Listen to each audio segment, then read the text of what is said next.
আসসালামু আলাইকুম। কাঁচা পেঁপে দিয়ে এমন মজার রান্না আগে কখনো খেয়েছেন? একবার এই রেসিপিটা বানিয়ে দেখুন, স্বাদে একেবারে মন জয় করে নেবে। চলুন দেখে নিই কীভাবে এই মজার রেসিপিটা বানাবেন। আর যদি রেসিপিটি ভালো লাগে তবে অবশ্যই বাড়িতে একবার ট্রাই করবেন। এখানে আধা কেজির চাইতে একটু বেশি ওজনের একটা পেঁপে খোসা ছাড়িয়ে ভালোভাবে কেটে ধুয়ে পরিষ্কার করে নিয়েছি। একটু ছোট ছোট টুকরো করেছি, এতে পেঁপেটা খুব তাড়াতাড়ি সিদ্ধ হবে। এখন দিয়ে দিচ্ছি পরিমাণ মতো পানি। এখানে আমি ঠিক ততটুকু পানি ব্যবহার করেছি যতটা পানি ব্যবহার করলে পেঁপেটা খুব ভালোভাবে সিদ্ধ হবে। অতিরিক্ত পানি সিদ্ধ করার পরে ফেলে দিব না, মানে পানিটা শুকিয়ে যাবে। পরিমাণ মতো দিয়ে দিচ্ছি লবণ, আর আধা চা চামচের একটু কম দিচ্ছি হলুদের গুঁড়া।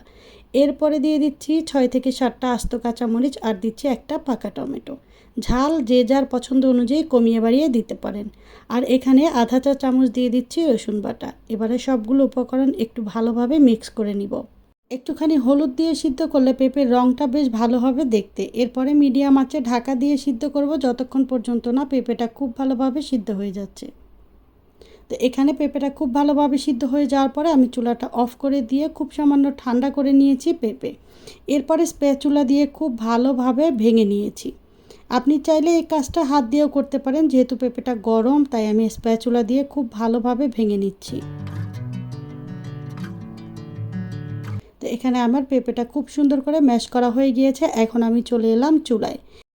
একটা কড়াইতে দিয়ে দিচ্ছি পরিমাণ মতো সরিষার তেল। সরিষার তেলের ঝাঁজ এই রেসিপির স্বাদ বহুগুণে বাড়িয়ে দেয়, তাই সরিষার তেলটাই ব্যবহার করার চেষ্টা করবেন। তেলটা ভালোভাবে গরম হয়ে এলে এখানে মাঝারি সাইজের 2টো পেঁয়াজ কুচি দিয়ে দিচ্ছি। পেঁয়াজ হালকা বাদামি কালার করে ভেজে নিব, খুব বেশি বাদামি করব না। তো এখানে আমার পেঁয়াজটা সুন্দর করে ভাজা হয়ে গিয়েছে। এখন এর মধ্যে দিয়ে দিচ্ছি আগে থেকে ম্যাশ করে রাখা পেঁপে। এবারে ম্যাশ করে রাখা পেঁপে ফোড়নের সাথে খুব ভালোভাবে মিশিয়ে নিব, আর মিডিয়াম আঁচে রান্না করব ঠিক ততক্ষণ যতক্ষণ পর্যন্ত না পেঁপেতে থাকা অতিরিক্ত পানিটা খুব ভালোভাবে শুকিয়ে যাচ্ছে।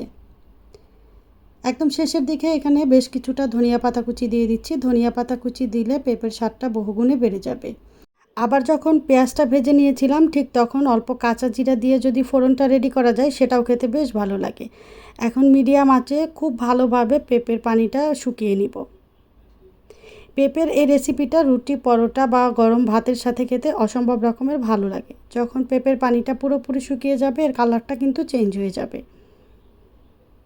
তো এখানে আমার পেঁপেটা একদম রেডি হয়ে গিয়েছে। খুব সাধারণ একটা রেসিপি, কিন্তু খেতে ভীষণ রকমের মজার। আশা করি রেসিপিটা আপনাদের কাছে ভালো লেগেছে। ভালো লাগলে অবশ্যই বাড়িতে ট্রাই করবেন।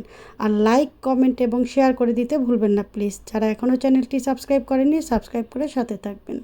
আল্লাহ হাফিজ।